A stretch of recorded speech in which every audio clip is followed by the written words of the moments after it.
अस्सलामु अलैकुम वरहमतुल्लाहि वबरकातुह।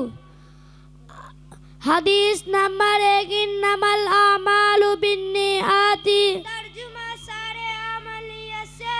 हदीस नंबर 2, नामो सुबहाती अमना व रिस्क। सुबह का वक्त का सोना रिस्क को रोकता है। हदीस नंबर 3, अस्सलामु कबलल कलाम। बात करने से पहले सलाम करो।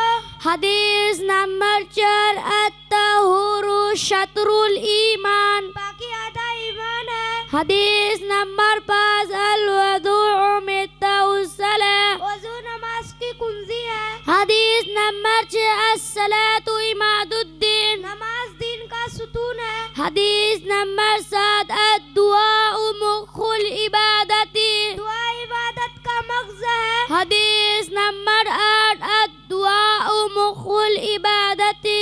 दुआ इबादत का मगज़ है।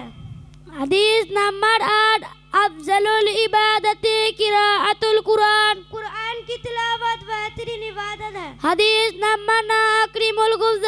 रोटी की इज्जत करो। हदीस नंबर 10, अल अक्लु फिस्सूकी दनातुन। बाजार में खाना हल्कीपन की निशानी है। अस्सलामु अलैकुम वरहमतुल्लाहि वबरकातुह।